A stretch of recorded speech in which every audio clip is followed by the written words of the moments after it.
mulki Sulaiman ila akhiril ayat. Kemudian sebab nuzul yang kedua, di kota Madinah itu ada 3 kabilah Yahudi besar. Yang paling besar adalah Bani Qunaiqa, kemudian setelahnya Bani Nadir, kemudian setelahnya Bani Quraidah.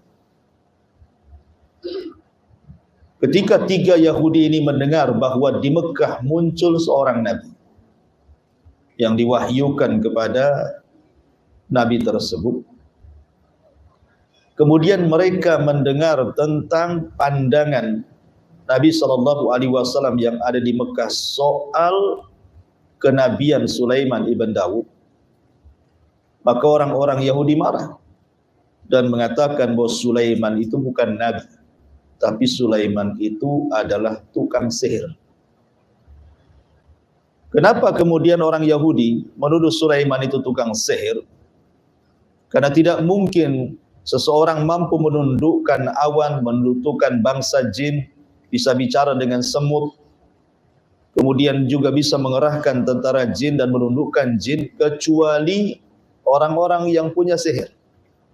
Jadi orang-orang Yahudi menuduh bahwa Sulaiman itu tukang sihir, sementara kita dalam Islam mengatakan Sulaiman itu adalah seorang nabi, putra Daud alaihi salam. Maka untuk kemudian membantah dari perkataan orang-orang Yahudi yang menganggap Sulaiman itu kafir, turun ayat ini. Dan mereka mengikuti apa yang dibacakan setan-setan pada masa kerajaan Sulaiman. Wa ma kafara Sulaiman, Sulaiman tidak kafir.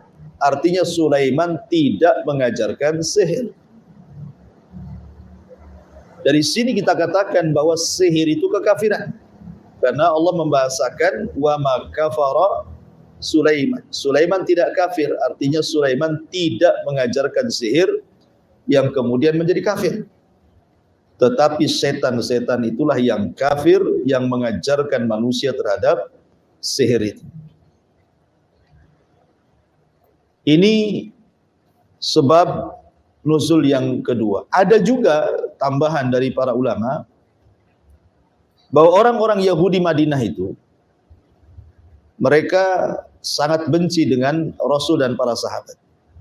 Mereka sangat membencinya, apalagi dengan perkembangan Islam yang begitu pesat di kota Madinah. Jadi ketika mereka bertanya sesuatu, kemudian Nabi SAW menjawabnya dan benar jawabannya. Kemudian orang Yahudi mengatakan, siapa yang menurunkan wahyu? Malaikat siapa yang menurunkan wahyu? Kemudian Nabi SAW mengatakan Jibril. Sejak itulah kemudian mereka mencaci maki Jibril, bahkan mencaci maki Mikail, dan menuduh kedua malaikat ini yang mengajarkan sihir. Makanya di sini Allah mengatakan wa ma unzila 'alal malakaini. Ma di sini bukan mausul tetapi nafi. Dan tidaklah diturunkan kepada dua malaikat, maksudnya Jibril dan Mikail, untuk mengajarkan sihir. Ada juga yang berpendapat seperti itu. Intinya bahwa ayat ini menjelaskan tentang sejarah sihir. Baik, kita akan masuk pada tafsir. Di sini Allah mengatakan wattaba'u ma tatlu syayatin ala mulki Sulaiman. Dan mereka mengikuti apa yang dibacakan syaitan pada masa kerajaan Sulaiman. Nabi SAW menceritakan dalam sebuah hadis yang sahih bahwa di zaman Sulaiman atau di zaman sebelum Nabi Allah Sulaiman itu jin-jin itu biasa naik ke langit. Dan mereka punya pos-pos di atas awan. Kemudian dari pos-pos di atas awan itulah mereka kemudian satu dengan yang lainnya naik ke langit. Kemudian mereka mendengar-dengar di bawah langit yang pertama itu seperti orang panjat pinang. Apabila kemudian yang paling atas yang dekat dengan langit pertama mendengar percakapan malaikat Jibril yang sedang menugaskan qada wal qadar, dari Allah Subhanahu wa taala kepada para malaikat, karena Allah mengatakan fi kulli yaumin huwa fi sya'ni. Setiap hari itu Allah punya kesibukan. Ya, kesibukan Allah ya mewafatkan si fulan, menghidupkan si fulan, melahirkan si fulan, membuat bencana, membuat subur, membuat di dunia ini aktivitas tidak berhenti setiap hari. Itulah kesibukan Allah. Tetapi tentu Allah Subhanahu wa taala ketika menghendaki sesuatu di bumi itu diutus tentaranya. Lah tentaranya itu para malaikat. Malaikatlah yang menurunkan hujan, menumbuhkan, menghidupkan, mematikan dan begitu seterusnya atas perintah Allah. Lah yang pertama kali diperintahkan adalah Jibril untuk disampaikan tugas-tugas itu kepada para malaikat di langit pertama. Lah saat Jibril itu menugaskan tiap-tiap malaikat untuk melakukan sebuah kejadian di bumi, disitulah jin-jin yang dekat dengan langit yang pertama terkadang mendengar percakapan antar malaikat itu.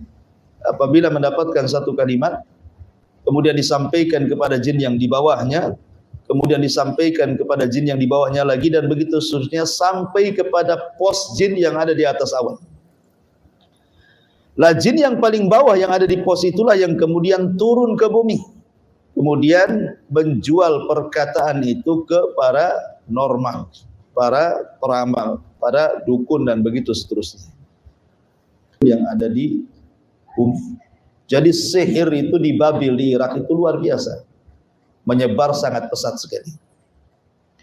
Kenapa demikian? Karena langit itu baru dicegah. Tidak boleh ada satupun jin yang mencuri dengar itu hanya ketika di zaman Nabi diutus. Artinya sebelum Nabi diutus, walaupun diutus para Nabi, jin itu masih bisa ke langit mencuri dengar gitu ya. Tetapi setelah Nabi SAW diutus, Allah Subhanahu wa taala fungsikan bintang untuk melempari setan yang ada di atas awan itu. Terkadang setan itu belum sampai ke atas, kemudian disambar oleh meteor-meteor dan mati. Terkadang sempat mendengar, kemudian tersambar meteor, tapi kalimatnya sudah disampaikan kepada jin yang di bawah. Tetapi di zaman Rasul murni langit itu terjaga. Tidak ada satupun jin yang naik ke langit, karena setiap mereka naik pasti akan mati. Sambar dengan bola-bola api dari meteor itu. Sehingga kemudian iblis merasa ada masalah dengan langit. Sehingga kemudian iblis mengerahkan anak buahnya untuk mencari tahu ada apa, kenapa langit tidak bisa ditembus. Di sini ada cerita namanya jin nasibin.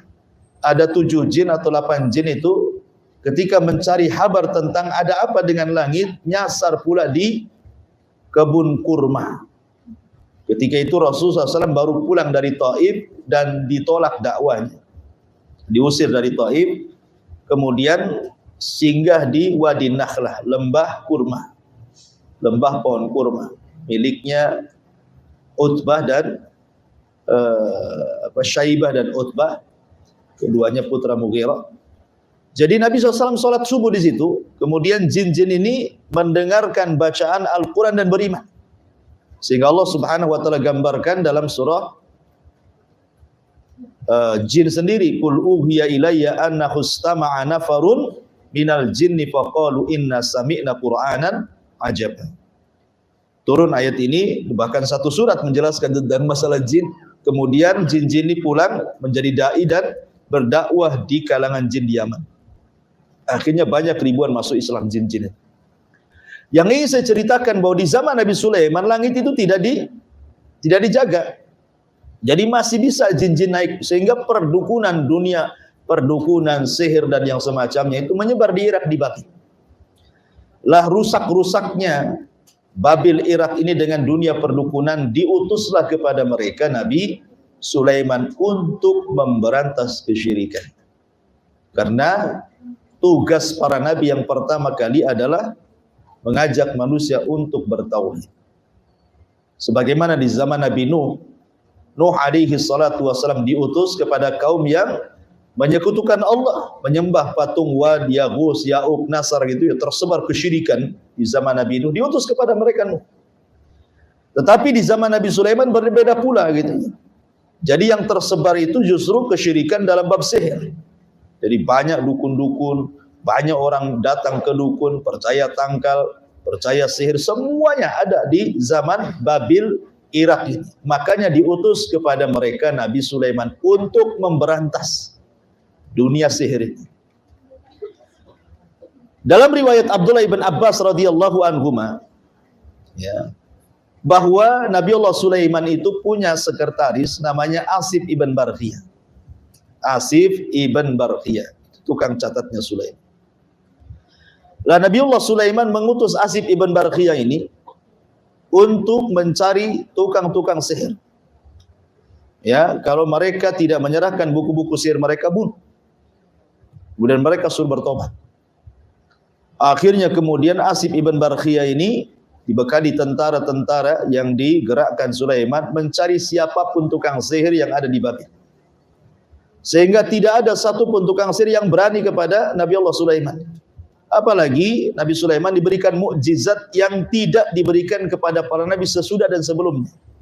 Bisa menundukkan jin, bisa menundukkan awan, bisa menundukkan angin, bisa menundukkan binatang-binatang, segala sesuatu atas kehendak Allah bisa ditundukkan.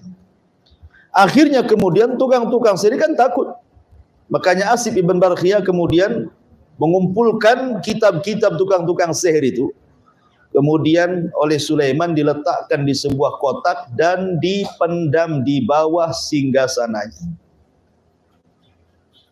Lah Nabi Sulaiman mengancam siapapun maniqtaraba minal jin, siapapun dari kalangan jin yang berani-berani mencuri kotak yang berisi tentang buku-buku tukang sihir ini, maka ku jamin dia terbakar. Tetapi siapapun dari kalangan manusia yang mengambilnya pasti kubur. Sehingga sejak Nabi Sulaiman berkuasa menjadi nabi dan rasul sekaligus menjadi raja dari Bani Israel, maka tidak ada satupun jin dan manusia mendekati singgasana Sulaiman, apalagi mencuri kotak yang berisi buku-buku sihir itu. Sejak itulah maka tidak ada lagi sihir, tidak ada lagi dunia perdukunan. Nabi Sulaiman berhasil memberantas seluruh dunia perdukunan, dunia sihir, dunia bomo dan yang semacamnya. Bersihlah bumi dari kesyirikan sihir itu. Lah setelah Allah Subhanahu wa taala takdirkan Nabi Allah Sulaiman meninggal dunia di atas kursi singgasananya. Bahkan saat meninggal dunia jin tidak tahu. Karena jin itu tidak tahu yang gaib kan gitu. Jadi Sulaiman itu ketahuannya meninggal itu setelah singgasananya roboh dimakan rakyat. Baru jin-jin itu mengakui gitu ya. Kalau dari dulu tahu Sulaiman mati katanya, ngapain kita sibuk-sibuk kerja? Terhina kita di hadapan Sulaiman. Karena jin takut dengan Sulaiman, terpaksa mereka kerja. Kalau enggak dihukum kan itu ya. Dari sini menunjukkan bahwa jin itu tidak tahu yang gaib. Sementara jin itu referensinya dukun-dukun. Lah kalau jinnya saja rujukannya tidak tahu yang gaib, berarti dukun tidak tahu yang gaib, lebih parah gitu ya. Jadi kita katakan bahwa dukun itu para pendusta, ya, para penghibur. Lah kemudian setelah Sulaiman meninggal dunia dan orang-orang generasi pertama, maksudnya para ulama setelah Nabi Sulaiman juga sudah meninggal dunia. Jadi orang-orang yang bertauhid, yang mengikuti ajaran Sulaiman juga sudah meninggal dunia, sudah jauh zamannya. Sama dengan di zaman Nabi Nuh kan, zaman ketika murid-muridnya Wud, kemudian Suwa, Yagus masih hidup, belum disembah patung-patung itu. Kemudian setelah 3 generasi lewat baru disembah. Jadi generasi pertama Sulaiman meninggal pun belum ada yang kemudian berani mengambil buku-buku sihir itu. Sampai ketika sudah tidak ada lagi orang muwahhid ahli tauhid, ulama-ulamanya sudah pada meninggal, iblis datang menjelma orang soleh. Ya, iblis datang menjelma orang soleh, datang kepada orang-orang Yahudi, Bani Israel. Kemudian dikatakan, maukah kutunjukkan kepada kalian sebuah pembendaharaan yang tidak akan musnah. Ilmu yang dimiliki Sulaiman. Kalau kalian mau mengambil pembenaran itu, maka kalian akan memiliki ilmu seperti Sulaiman. Kemudian iblis mengatakan, sesungguhnya Sulaiman itu bukan nabi, tapi tukang sihir. Orang-orang tidak percaya. Ya, karena bagaimanapun Sulaiman itu sangat kuat ajarannya. Makanya nggak ada yang percaya mengatakan Sulaiman itu tukang sihir. Tapi yang namanya setan, datang satu kali gagal, datang dua kali. Ketika dua kali datang, datang tiga kali. Modelnya kan begitu ya. Ya.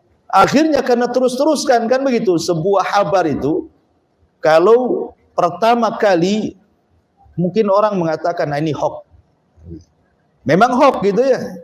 Tapi kalau terus, kadang-kadang hati ini jadi goncang. Jangan-jangan benar. Nah gitu maksudnya ya.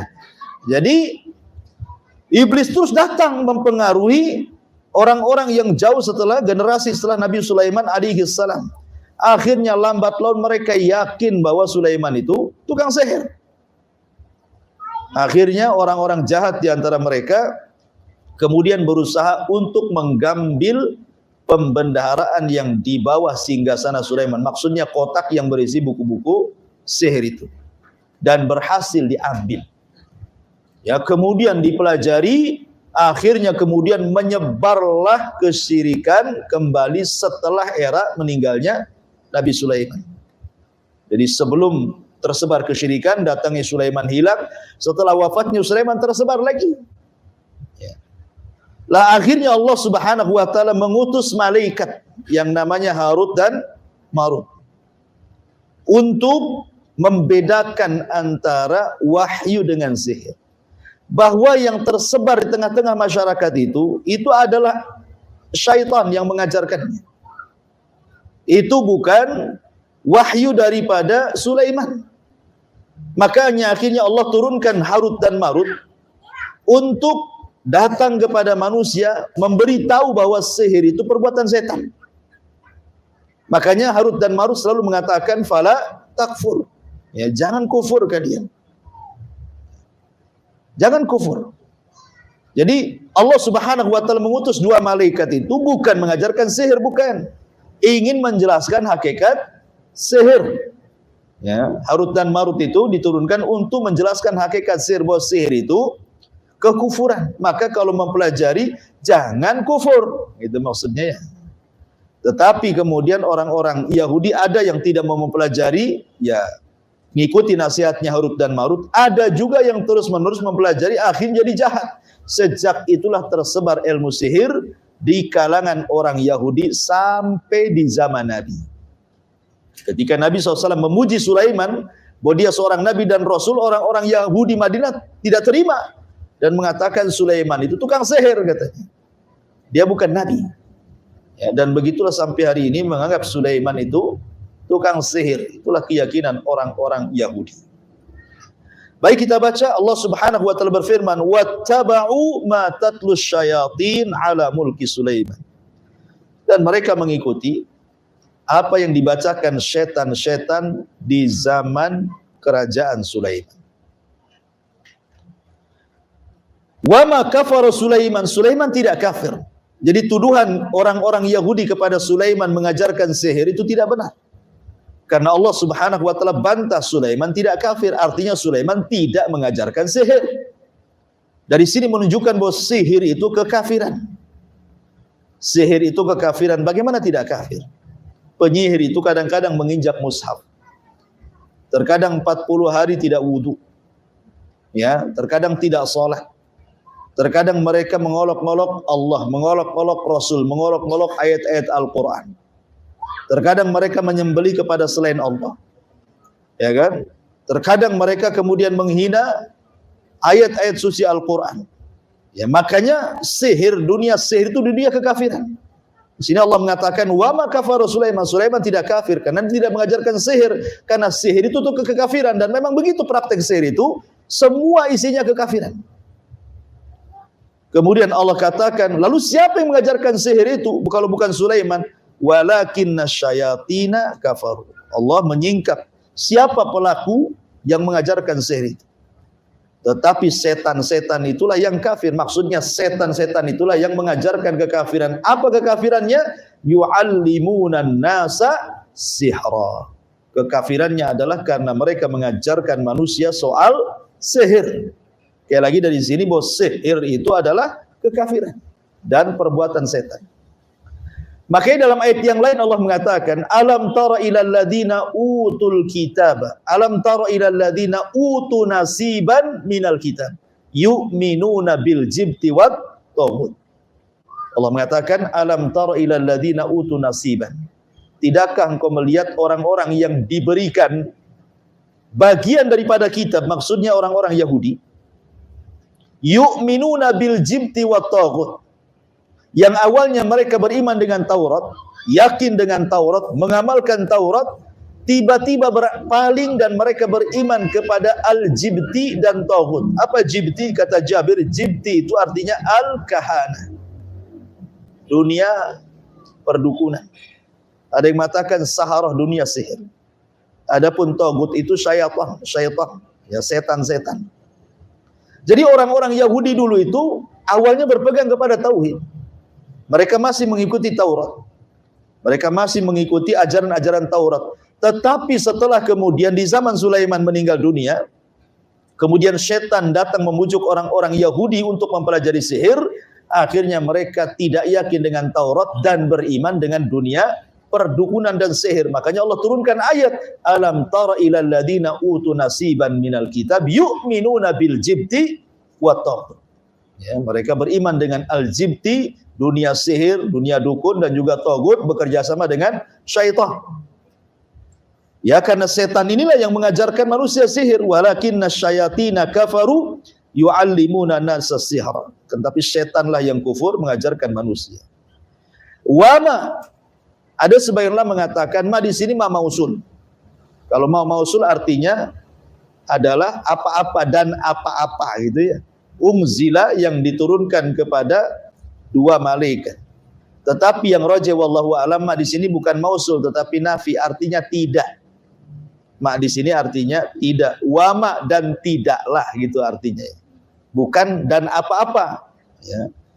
Wa ma dan tidaklah unzila alal malakaini diturunkan kepada dua malaikat untuk mengajarkan sihir, mengajarkan kekufuran, tidak. Malaikat itu tidak diturunkan untuk mengajarkan kekufuran, untuk mengajarkan sihir, untuk mengajarkan kesyirikan, tidak. Bahkan mereka yang kemudian mengatakan kepada manusia jangan kufur, ya, jangan kemudian mempelajari sihir. Mereka lah yang menyingkap hakikat sihir itu. Di Babil Harut wa Marut. Di Babil Harut dan Marut.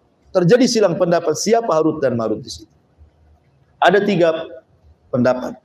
Ada yang mengatakan Harut dan Marut itu adalah manusia. Saking solehnya, makanya disebut malakai ini dua malaikat.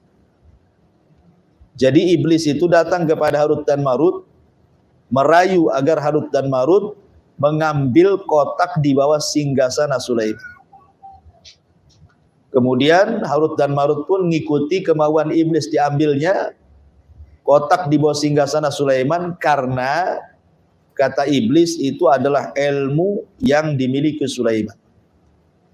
Akhirnya dipelajari oleh Harut dan Marut. Setelah tahu, kemudian setiap ada orang yang belajar kepada Harut dan Marut mengatakan, jangan, ini sihir, kalian bisa kufur. Kan itu ya. Tetapi ada juga yang maksa kemudian belajar kepada Harut dan Marut tentang sihir. Ini satu pendapat bahwa Harut dan Marut itu adalah manusia. Alasan mereka kalau dikatakan malaikat, mustahil malaikat mengajarkan sihir. Kemudian yang kedua, Harut dan Marut itu artinya jin. Ya, jin-jin itulah yang disebut dengan Harut dan Marut. Jin-jin yang jahat, yang hendak menyesatkan manusia dengan mengajarkan kepada manusia tentang sihir. Kemudian pendapat yang ketiga, Harut dan Marut itu malaikat. Dan ini juga yang dikuatkan oleh Syekh Shalih Fauzan dan juga yang lainnya. Lalu kenapa Allah Subhanahu wa taala turunkan malaikat untuk mengajarkan sihir? Bukan mengajarkan sihir, tidak. Karena malaikat ini mengatakan kepada orang-orang yang hendak belajar itu, jangan kalian kufur. Jadi diturunkan dua malaikat itu untuk ibtilah, untuk ujian kepada manusia. Jadi sengaja diturunkan Harut dan Marut itu. Jadi manusia diuji keimanan mereka. Ya, mereka mau bertahan dengan ajaran Taurat Ataukah mereka mau berpaling dari Taurat menjadi ajaran kesyirikan dengan mempelajari sihir kepada Harut dan Marut. Jadi Harut dan Marut diturunkan itu hanya untuk ujian. Bukan untuk mengajarkan sihir, tidak. Hanya untuk ujian manusia gitu ya. Apakah mereka tetap di atas tauhid ataukah mereka bergoyang tauhidnya. Karena manusia itu kan harus diuji keimanannya. Ya, untuk mengetahui ini keimanannya kokoh, ini enggak kokoh, ini sabar, ini benar, kan diuji. Macam mana cara ujinya kan gitu. Diuji ya dengan dikirimnya Harut dan Marut di sini. Rupanya banyak yang goyang imannya. Ada yang tetap mereka tidak mau belajar sihir karena tahu sihir itu kesyirikan, tapi ada juga yang goyang akidah mereka. Ya, jadi turunnya malaikat sekali lagi lil ibtilah, untuk ujian saja. Bukan untuk mengajarkan sihir, bukan itu maksudnya, karena Harut dan Marut pun kalau dikatakan malaikat tetap dia mengatakan fala takfur, jangan kufur. Jadi menunjukkan bahwa malaikat diturunkan oleh Allah itu hanya untuk menguji manusia, keimanan mereka sampai di mana, ya, memegang Taurat mereka sampai di mana sehingga diturunkan Harut dan Marut. Kemudian Allah mengatakan, fayata'allamuna minhuma ma yufarriquna bihi bainal mar'i wa zawji. Dan mereka mempelajari dari keduanya, Harut dan Marut, ma yufarriquna, apa yang bisa memisahkan bihi dengan sihir tersebut, bainal mar'i wa zawji, antara seseorang dan pasangannya. Dari sini menunjukkan bahwa sihir itu kebanyakan adalah ditujukan kepada keluarga. Dari sini juga sihir yang ditujukan kepada sebuah keluarga itu terbagi menjadi dua. Ada namanya sihrut tafriq, ya, sihir untuk memisahkan suami istri gitu. Ada namanya sihrul mahabbah, sihir untuk kesukaan seorang suami kepada istri atau sebaliknya. Ke bahasa kitanya pelet gitu ya. Jadi ada yang sifatnya memisahkan, ada yang sifatnya menggabungkan. Ada sihir tafriq, memisahkan, ada sihir mahabbah, ilmu pelet gitu ya. Dan itu kebanyakan seperti itu. Dan kalau kita cerita tentang dua ilmu ini, sebenarnya dua ilmu ini tergabung padanya dua sihir. Pertama sihru takhyil, yang kedua sihru al-hakiki. Ya, sihir hayal dan juga sihir hakikat. Ya, karena sihir itu kan ada dua, ada yang sifatnya hayalan, ada yang sifatnya hakikat sihir itu. Yang sifatnya hayalan seperti sihir di zaman Nabi Musa. Ketika Nabi Musa berduel dengan tukang-tukang sihir Firaun, itu sifatnya sifat sihir hayalan. Karena tukang-tukang sihir yang melempar tambang, potongan-potongan tambang itu yang sudah dikasih obat kimia, ya, kemudian mereka memantra-mantrai sehingga kemudian seolah-olah tambang itu bergerak-gerak sehingga dihayalkan kepada Musa bahwa itu ular yang hendak menyerahnya. Jadi ini sihir hayal, sampai Nabi Musa pun terhipnotis tuh, ketakutan kan. Tapi Allah Subhanahu wa taala mengatakan la takhaf, jangan takut, kata Allah. Lemparkan saja tongkatmu, katanya. Akhirnya Musa pun melemparkan tongkat dan jadi ular besar, kemudian memakan semua bayangan-bayangan ular yang dibayangkan tukang sihir kepada Nabi Musa. Ini disebut sihir takhyil namanya. Ya, atau mungkin bahasa sekarang ini bisa disebut dengan hipnotis. Ya kan, hipnotis sebagian sihir. Ya bagaimana tidak sihir, orang ditepuk punggungnya, uangnya habis diambil. Diajak ngomong, toto antingnya, gelangnya, kalungnya dikasih gitu. Apa yang kalau bukan sihir? Ya, hipnotis itu sihir. Walaupun orang-orang hipnoterapi itu enggak terima kalau hipnotis itu sihir. Sihir gimana? Apa yang tidak disebut sihir? Orang enggak sadar gitu ya. Kadang-kadang pakai media rokok gitu ya, sambil datang ke pasar, beli-beli, kemudian ngerokok, asapnya disemburkan ke pedagangnya, belum bayar atau minta kembali. Kembalinya mana bu? Katanya. Ya, lebih kasih kena hipnotis kan itu ya. Ya, hati-hati tuh kalau ibu jualan ada orang ngerokok, jangan-jangan lagi hipnotis. Jadi ma'asyiral muslimat yang dimuliakan Allah Azza wa Jalla, intinya bahwa sihir tahyil seperti itu, ataupun sihir tahyil itu umpamanya ada warung, datang ke dukun, dikasih semacam raja gitu ya, cimat, kemudian diletakkan karena ingin nyihir warung sebelahnya kok ramai sekali, akhirnya disembunyikan di warung sebelah. ditaruh, ditanam di depannya atau ditaruh di atapnya, pokoknya nggak ketahuan yang punya warung aja ya. Kemudian dihayalkan, jadi yang tadinya ramai nggak ramai. Jadi kalau orang datang ke situ yang biasa langganan kayaknya menakutkan, kayaknya ada apa gitu ya. Sudah dibayangkan, nggak jadi akhirnya ke sebelahnya. Itu dihayalkan, itu namanya sihir takhil gitu ya. Menghayalkan akhirnya memindahkan pelanggan ke yang lain gitu. Atau juga dalam suami istri. Jadi istri itu dihayalkan suami itu kayak setan gitu ya. Tengok suami itu pokoknya kayak setan aja dah. Kayak iblis gitu ya. Enggak mau dia. Ya. Atau sebaliknya gitu juga gitu ya. Jadi itu padahal itu bagian daripada sihir takhil. Dihayalkan sehingga akhirnya terjadi kebencian. Suami benci istri atau sebaliknya. Ya. Memang setan sengaja menghayalkan, itu namanya sihir takhil namanya. Ataupun mungkin betul-betul hakikat. Nah, hakikat ini yang bahaya karena bisa membunuh. Bisa membuat orang stroke berkepanjangan, bisa membuat orang sakit tidak jelas sebabnya, akhirnya nggak normal orang ini, nggak seperti orang biasa bisa aktivitas, dia hanya tidur termenung, gelisah, pokoknya hidupnya penuh dengan ketakutan, terkadang bisa membunuh. Nah, ini yang bahaya. Ya, itu namanya sihir hakikat, itu bahaya sekali ya. Ini yang kemudian yang puncak daripada ilmu sihir ya inilah. Ya, sampai membuat orang stroke, dikirimnya paku, dikirimnya macam-macam gitu ya ke perutnya sehingga akhirnya kemudian dia sakit berkepanjangan berakhir dengan kematian. Lah di sini ini sihir takhil, maksudnya yufarriqu bainal mar'i wa zauji. Kenapa kemudian setan itu lebih fokus kepada sihir untuk menghancurkan keluarga? Karena setan itu paling senang kalau ada keluarga hancur. Dalam sebuah hadis Nabi SAW bahwa setan itu akan mengutus setiap harinya dari singgasana di tengah lautan, kemudian ya ba'atsu saraya, mengutus tentara-tentaranya. Jadi pagi diutus, malam kasih laporan. Jadi kalau kasih laporan, wahai Tuan Iblis, saya sudah berhasil tuh menggoda si Anu sampai tidak sholat. Iblis biasa-biasa aja. Ya.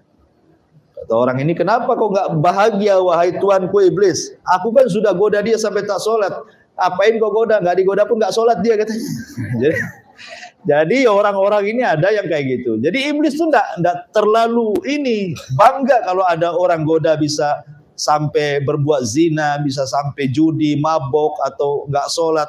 Itu nggak begitu bangga. Tapi ketika anak buahnya laporan, wahai Tuan Iblis, saya berhasil menceraikan keluarga si fulan, itu paling bangga. Bangkit dia, diambil piala, diletakkan di kepalanya, dipeluknya dan mengatakan anta. Oh, kamu ini pasukan terhebat dari pasukan gue. Kenapa demikian? Karena kalau seandainya setan itu berhasil memisahkan suami istri, itu korbannya bukan satu orang. Ya. Korbannya ya istrinya korban, suaminya korban, keluarga istri korban, keluarga suami korban, teman-temannya juga korban, ikut-ikutan kan itu karena curah kekawannya kan. Kemudian anak-anaknya juga jadi korban. Terkadang anak-anaknya betul-betul ditelantarkan. Ya, ketika suami istri umpamanya menikah kemudian cerai punya anak. Kemudian istrinya kawin lagi, suaminya kawin lagi, anaknya bingung mau ikut siapa, diletakkan di neneknya. Iblis datang, "Nek, nak, kalau ibumu tidak mengakui kau anakmu, kau anaknya, atau bapakmu enggak mengakui kau anaknya, kau jadi anak setan aja lah, anak iblis saja." Jadi yang merawat iblis sejadinya. Itu maksudnya. Makanya banyak akhirnya anak-anak hasil dari perceraian kalau enggak bertanggung jawab keduanya jadi anak setan jadinya tuh. Karena jadi anak angkat setan kan jadinya. Nah dari situlah makanya setan suka. Ya. Kalau ada yang bercerai itu paling suka. Makanya kemudian difokuskan di sini, setan itu mengajarkan ma yufarriquna bihi bainal mar'i wa zauji. Ya, mereka mengajarkan apa yang bisa memisahkan antara suami istri. Kemudian Allah Subhanahu wa taala menjelaskan hakikat sihir. Ya. Wa ma hum bidharina bihi min ahadin illa biidznillah. Ingat bahwa hakikat sihir itu tidak akan memadaratkan siapapun. Karena sihir juga terjadi karena izin Allah. Satu dunia, Bu, ngomong sama ibu, saya sihir ibu, saya santet ibu, ya. Kalau tidak ditulis lauhil mahfud, ibu terkena santet, nggak akan bakalan dukun sesakti apapun nyantet kita, tidak akan kena. Tapi kalau memang sudah ditulis, gitu ya, kita terkena santet, walaupun yang nyantet dukun abal-abal pasti kena tuh, karena sudah Ditulis Lauhil Mahfud. Makanya Rasul mengatakan, kalau seandainya jin dan manusianya berkumpul, ala an yadhurruka, untuk memberikan madarat kepadamu, kata Rasul. La yadhurruka illa ma qad katabahullahu lak. Maka tidak akan sampai madarat kepadamu kecuali sudah dicatat Allah. Ya. Jadi nggak perlu takut, nggak perlu khawatir bahwa orang itu kalau ada yang ngancam, tetangga ngancam, oh macam-macam sihir saja. Ya, tinggal tawakal Allah, la haula wala quwata illa billah. Kalau bukan karena izin Allah tidak mungkin terjadi. Tapi jangan sombong pula. Sihirlah kalau kau mampu, katanya. Gitu. Nanti sombong pula masuk jin ya kena sihir, betul lah kan gitu. Maksudnya di sini bahwa kita harus yakin bahwa sihir tidak mungkin terjadi kecuali karena izin. Sekali lagi karena izin. Ya, orang yang beriman tidak takut sihir. Karena tidak mungkin terjadi kecuali karena izin Allah Subhanahu wa taala. Kemudian juga Allah menjelaskan hakikat sihir itu, wa yata'allamuna ma yadurruhum wa la yanfa'uhum. Bahwa sihir itu lebih banyak madarat dibandingkan manfaat. Jadi mempelajari sihir itu sama dengan mempelajari yang banyak mendatangkan madarat bagi dia dan orang yang datang ke dia dan orang yang disihir oleh dia, wa la yanfa'uhum, dan juga tidak mendatangkan manfaat sama sekali. Karena sihir itu kesyirikan. Ya, tidak ada manfaat mempelajari itu. Justru terkadang memadaratkan bagi dia, keluarganya. Betapa banyak dukun-dukun itu kemudian menumbalkan keluarganya. Ya, anaknya jadi mati gitu ya. Kemudian istrinya juga jadi mati atau sebaliknya. Jadi intinya bahwa ilmu sihir itu tidak ada manfaatnya sama sekali, yang ada banyak madaratnya. Kemudian Allah menjelaskan tentang akibat, ya. Walaqad alimu laman ishtarahu ma lahu fil akhirati min khalaq. Dan sungguh mereka mengetahui, barang siapa yang menjual hartanya demi mempelajari sihir, mempelajari kesyirikan, ya, malahu, tidaklah bagi dia, fil akhirati, di akhirat, min khalaq, dari bagian, tidak ada dapat bagian. Orang yang memperjualbelikan akidah mereka dengan sihir, karena jin-jin itu ketika datang kepada manusia, kemudian menawarkan dunia sihir, dunia perdukunan, jin itu tidak mungkin free, gratis kan itu mengajarkan sihir itu atau menolong tentang sihir itu, kecuali setelah terjadi kekufuran dulu. Mungkin disuruh nginjak mushaf, ngencingi mushaf, berakin mushaf gitu ya, menghinakan mushaf, atau menulis mushaf dengan darah haid, dengan benda-benda najis, atau suruh mencaci maki Allah, nabinya, pasti suruh kufur dulu tuh. Ya. Lah orang yang seperti ini ya jelas nggak akan dapat bagian di akhirat. Karena Al-Quran dihinakan, Allah dihinakan, Rasul dihinakan. Walaqad alimu laman ishtara. Maka mereka mengetahui sungguh orang yang memperjualbelikan akidah mereka dengan sihir, malahu, bagi dia, tidaklah bagi dia fil akhirat, tidak akhirat, min khalaq, akan dapat bagian sedikit pun dari jannah, dari sorga. Wala bi'sa ma syarau bihi, amat buruk apa yang mereka jual belikan, anfusam, terhadap diri mereka, akidah dengan sihir gitu ya, tauhid dengan syirik. Laukanu ya'lamun, kalau mereka tahu akibat daripada sihir itu sendiri. Baik, masyarul muslimat yang dimuliakan Allah Azza wa Jalla, dari ayat ini kita tahu bahwa sejarah sihir itu tersebar di zaman memang sebelum zaman Nabi Sulaiman, tepatnya di sebuah negeri di Babilonia, di mana? Di Irak. Ada yang mengatakan bahwa yang pertama mempelajari sihir itu adalah Namrud. Ya, dalam kisah Israiliyat, tapi ya tidak ada dalam Quran Sunnah, tidak ada. Kalau Quran Sunnah yang menjelaskan tentang masalah ini saja, Harut dan Marut, dan kita tetap mengacu kepada Quran. Tapi ada juga sebagai wawasan bahwa dari keterangan Taurat ataupun keterangan kisah Israiliyat itu bahwa yang pertama kali mempelajari sihir adalah Namrud. Jadi Namrud itu ketika sedang mandi bersama dayang-dayangnya, datang iblis dalam bentuk pak tua yang bungkuk membawa tongkat. Kemudian mengatakan, ya Namrud, ya maukah kau menjadi penguasa dunia, ya lebih hebat dibandingkan bapak? Kata Namrud, ya Namrud waktu itu belum yakin gitu. Lalu apa syaratnya? Syaratnya kau bunuh bapakku. Nanti setelah itu ku ajarkan ilmu yang tidak pernah diajarkan kepada manusia untuk melanggengkan kekuasaan. Akhirnya kemudian Namrud marah sama kakek ini, disangka guyonan, akhirnya mau dibunuh, ya dibunuh kakek ini. Habis itu dibunuh semua dayang-dayang perempuan-perempuan di